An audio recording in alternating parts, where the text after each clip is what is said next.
오늘 이제 열왕기하 20장 말씀은 이제 히스기야의 마지막 모습입니다. 히스기야 왕의 마지막 결론.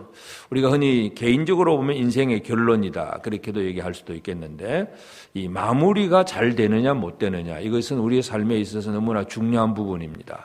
그래서 여러 가지 처음에 일을 잘 해놓고 끝마무리가 안 되어서 실패하는 경우들, 이런 일들이 흔히 있는데 이 히스기야에게 있어서 히스기야는 믿음으로 살아가는, 참 하나님 앞에 온전한 믿음으로 살고, 그래서 아수르의 그 침입을 또 믿음의 기도로 이겨낸 왕이긴 합니다. 그런데 이 마지막 모습에 있어서 뭔가 조금은 아쉬운 점이 있는 그런 히스기야의 모습을 보게 됩니다. 그래서 우리 인생에 있어서 우리 각자에게도 적용할 수 있는 것은, 나는 이 마지막 마무리를 어떻게 잘할 수 있을까, 이러한 부분들을 오늘 이 아침에 우리가 함께 살펴보기를 원합니다. 그래서 이 일 후에 그때 히스기야가 병들어 죽게 되며 그랬습니다. 그때에 히스기야가 병들어 죽게 됐다. 그때가 바로 이제 아수르의 침입을 물리치고 뭔가 이제 잘 되어가는 그러한 시점입니다. 그래서 일이 잘 되어가는 그때에 이제 히스기야가 병이 들고, 그때 이제 선지자가 나와서, 이사야가 와서 하는 말이, 하나님께서 이제 히스기야에게 이제 죽을 때를 마련했으니까 이제는 집을 정리를 하라. 집을 정리하라는 얘기는 왕으로서 그냥 갑자기 죽고 아무런 준비 없이 죽는다면 이것은 뭔가 혼란을 발생시키는 것이기 때문에 이제 집안을 잘 정리를 하라 하는 얘기를 해줍니다. 사람이 참 자기의 죽을 때를 안다는 것, 그리고 그 죽을 때를 알고 이 뒷날을 잘 이렇게 마무리하고 준비할 수 있다는 것은 아주 특별한 기회이고 은혜입니다.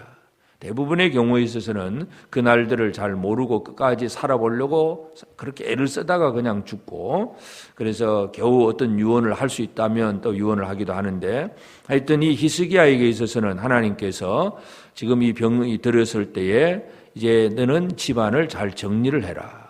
왜냐하면 히스기야의 기도의 결과를 보면 이 기도의 결과로 히스기야가 15년을 더 살게 되는데, 아들 므낫세는 12살의 왕이 됩니다. 그러니까 병들었다가 나은 후에 3년 만에 이제 아들 므낫세를 낳게 되기 때문에, 그러면 지금 이 병이 들었을 때에는 아들이 없었다고 하는 그런 계산이 나옵니다. 그러니 왕으로서 나라를 생각을 해보니까, 나라는 하나님의 은혜 가운데 지켜지긴 하지만 왕위를 물려줄 아들이 없다는 것.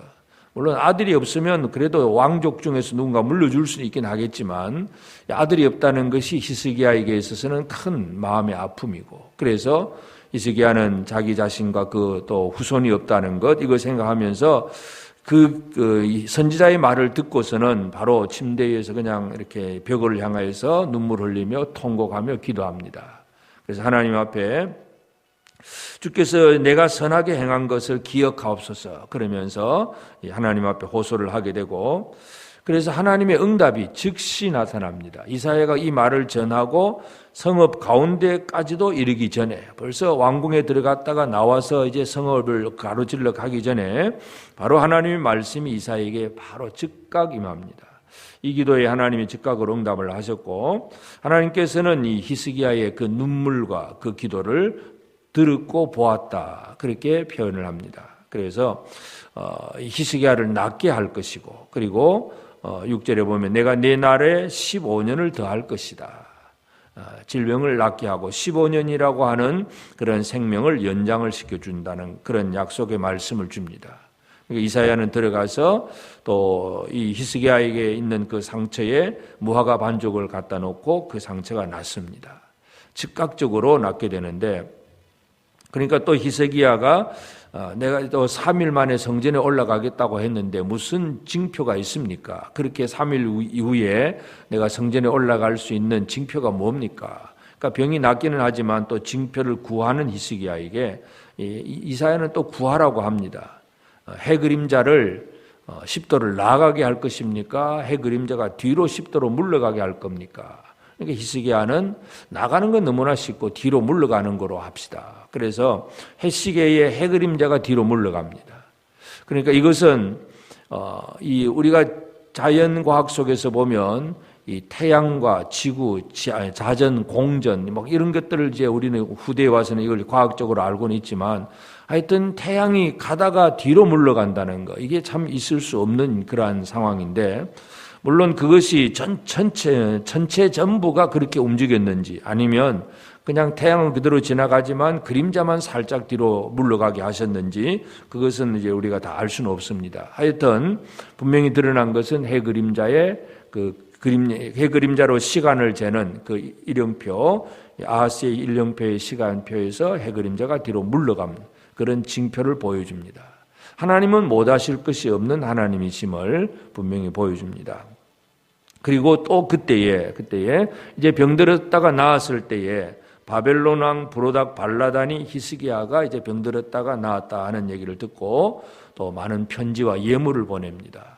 왜냐하면 이 당시에 바벨론은 그 이제 아수르가 가장 강력한 시기이기 때문에 이 바벨론도 아수르에 의해서 늘 지금 눌려 있는 상태입니다. 약소국입니다. 이 당시에는.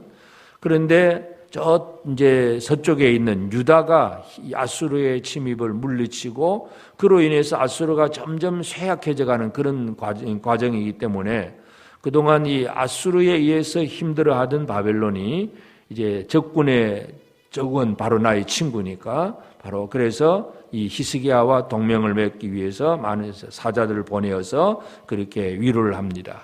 그때 또 히스기야는 바벨론 사자들을 영접을 하면서 왕궁과 성전의 모든 보물고를 다 보여주었습니다.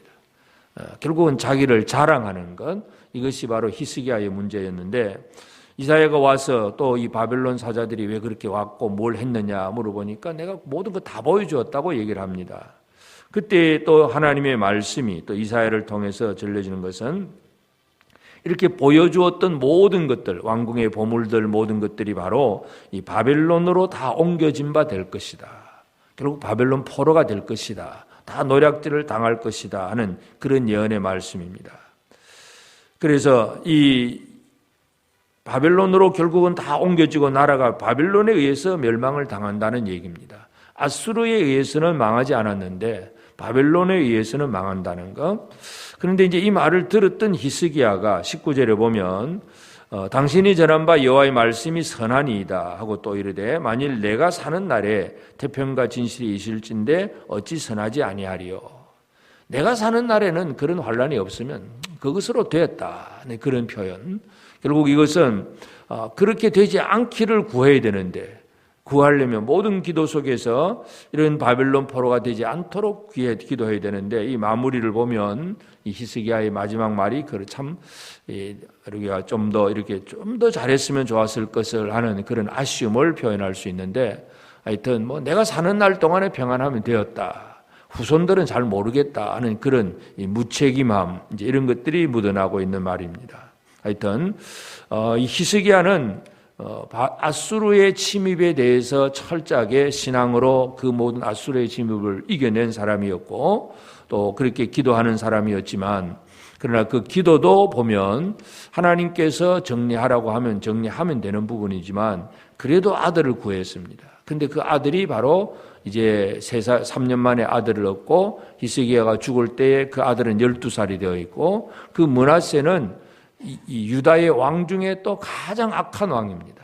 그래서 유다가 왜 멸망을 당하느냐? 므낫세의 죄악 때문에 멸망을 당합니다. 그러니까 하나님께서 히스기야에게 때를 정해 주셨으면 그것을 그대로 받아들이고 정리하고 또 이제 마지막 또 이렇게 강구할 수 있는 부분 바벨론으로 옮겨질 것이다 했으면 하나님 그렇게 좀 하지 말아 주세요 하고 또 내가 잘못했습니다고 회개하면 될 부분인데 이걸 못하고 있는 이 아쉬운 부분을 우리가 보게 됩니다. 그래서 오늘 우리가 하나님의 일을 잘 해놓고 마지막에 가서 뭔가 문제가 되는 그런 일들이 일어나지 않도록 하는 것이 중요합니다. 베드로가 성전 미문에 앉아있는 안전병을 일으켰을 때에 많은 사람들이 베드로를 찾아옵니다. 그러면 모든 사람들로부터 인기를 얻을 수 있고 존경을 얻을 수 있는 그런 시간, 그런 위치에서 베드로는 그 사람들에게 이런 얘기를 합니다. 너희가 왜 우리의 개인의 그 한 사람의 개인의 경건과 권능으로 이런 일들이 이루어지게 한 줄을 알고 왜 나를 찾아왔느냐? 내가 아니다. 나사렛 예수 이름으로 일어난 것이다. 그러니까 철저하게 자기를 낮추고 예수 이름을 드러내는 것. 그래서 사도 바울도 그런 얘기를 합니다. 누구든지 자랑하는 자는 주 안에서 자랑할지니라. 그래서 우리는 많은 일을 해놓고 또 많은 업적을 쌓아둘 수 있고, 그래서 그것이 좀 우리가 자랑거리가 될 수는 있지만, 그때에 더 조심하고 더 예수 그리스도를 자랑할 수 있는 그런 삶으로 살아가는 것이 진정한 완성입니다. 우리 믿음의 완성은, 마지막 진정한 마무리는 오직 하나님의 영광, 예수 그리스도를 드러내는 일이라는 거 다시 한번 기억하시면서, 그래서 우리가 사역의 과정에서 열심히 기도도 하고 믿음으로 뭔가 하기는 하지만 이 마지막 마무리를 어떻게 할 것인가, 우리 인생에게, 개인적인 인생에게 있어서도 중요한 부분이고, 또 우리가 뒤에 훗날을 예비하는 그런 시대 속에서 다음 세대를 위한 우리의 사역이 무엇인가를 생각하면서 이 히스기야의 그 기도와 또 바벨론의 사자들과의 대화, 이런 것들이 참 우리에게는 아쉬운 점을 주고 있다는 거 보면서, 참 나도 하나님 앞에서 열심히 잘하고 승리한 이후에 내가 과연 오직 하나님께로만 영광이 돌아가게 할 수 있는가, 이러한 부분을 기억하면서 오늘 이 하루도 우리가 열심히 믿고 구하고 뭔가 노력을 하면서 하나님이 은혜 주실 때에 오직 하나님께 영광이 돌아가게 하는 그런 이 온전한 겸손한 생활을 살아갈 수 있는 우리가 되고, 그래서 우리의 온전한 믿음으로 인해서 우리의 후손들이 이 므낫세 같은 그런 악한 왕이 생겨나지 않도록 우리의 자손들이 믿음으로 더 바르게 세워질 수 있도록 우리 믿음의 선배로서, 조상으로서 역할을 잘 감당하는 우리 모두가 꼭 되어지기를 바랍니다. 기도하십시다. 그러하신 아버지 하나님, 크신 은혜와 사랑을 감사하고 감사합니다. 오늘도 새 아침 우리에게 허락하시고 또 깨어서 기도하게 하신 아버지 하나님, 참으로 우리의 믿음과 우리의 기도가 참으로 우리에게 주신 하나님의 놀라운 은혜를 힘입는 그러한 길이 될 뿐만 아니라 우리의 이 믿음의 삶이 우리 후손들에게 또 어떤 이 좋은 영향 또는 좋지 못한 영향을 끼칠 수도 있다는 사실을 다시 한번 깨닫고 아버지 하나님 앞에 나와서 간구합니다. 히스기야가 믿음으로 아수르를 물리치고 참으로 놀라운 하나님의 은총을 힘입은 왕이었지만, 그러나 아버지 하나님, 하나님께서 원하시는 그 길을 마지막까지 온전히 가지 못하고 또 마무리가 온전하지 못한 모습들을 보면서 참으로 우리의 인생의 마지막이 무엇이 어떻게 되어야 될지를 오늘도 이 아침 깨어서 또 기도하며 묵상합니다. 아버지, 우리가 하나님 앞에 열심히 살며 간구하며 믿음으로 승리하는 삶이 되었을 때에 아버지 하나님, 내가 영광받고 내가 또 이렇게 내 뜻대로 내 평안만을 구하는 자가 아니라 참으로 하나님께 영광이 돌아가게 하고 아버지 하나님, 우리의 믿음과 우리의 그 모든 사역들이 우리의 후손들에게 또 믿음이 제대로 물려줄 수 있게 하시고 후손들의 평강을 위해서 일할 수 있는 그런 삶이 될 수 있도록 도와주옵소서. 하나님 아버지, 오늘도 이 아침 깨어서 기도하는 성도들을 기억하시고 아버지 하나님 앞에서 참 기도하며 나아가는 성도들이 늘 매일매일 하루하루를 하나님의 은혜 가운데 살게 하시고, 그래서 우리 인생의 마무리가 온전하게 참 믿음으로 기쁨으로 승리하는 온전한 기쁨이 되는 그런 인생의 마무리가 될 수 있도록 우리 모두에게 은혜를 베풀어 주옵소서. 하나님 아버지, 이 코로나 시대에 또 여러 가지 힘들고 또 질병과 연약함 속에 있는 성도들도 있습니다. 하나님 아버지, 치유하여 주시옵소서. 권능의 발로 붙들어 주시기를 간절히 바라옵고 원합니다. 그러하신 아버지, 오늘도 모든 것 다 주님 손에 내어 맡기며 이 아침에 깨어서 기도하는 성도들을 기억하시고 우리의 기도를 들응답하옵소서. 아버지 하나님, 히스기야의 기도를 들으시는 하나님, 우리의 기도와 우리의 눈물을 또 보시는 아버지 하나님, 그러나 하나님, 우리 내 마음의 소원대로 간구하는 자가 아니라 주님의 뜻이 무엇인가를 알고 그 뜻을 따라서 간구하는 우리가 될 수 있게 하옵시고 우리 기도 속에 풍성한 은혜를 더하여 주옵소서. 이 하루 종일토록 사랑하는 성도들의 가정과 직장과 또 생업에 함께 하시고 육체에 특별히 연약한 질병 속에 있는 이들을 주님 치유하시며 강건하게 하시사 하나님의 말씀 안에 든든히 서며 나아가는 복된 성도들 되도록 도와주옵소서. 모든 것 감사하옵고 예수님의 이름으로 기도드리옵나이다. 아멘. 하늘에 계신 우리 아버지, 아버지의 이름을 거룩하게 하시며 아버지의 나라가 오게 하시며 아버지의 뜻이 하늘에서와 같이 땅에서도 이루어지게 하소서. 오늘 우리에게 일용할 양식을 주시고 우리가 우리에게 잘못한 사람을 용서하여 준 것 같이 우리 죄를 용서하여 주시고 우리를 시험에 빠지지 않게 하시고 악에서 구하소서. 나라와 권능과 영광이 영원히 아버지의 것입니다. 아멘.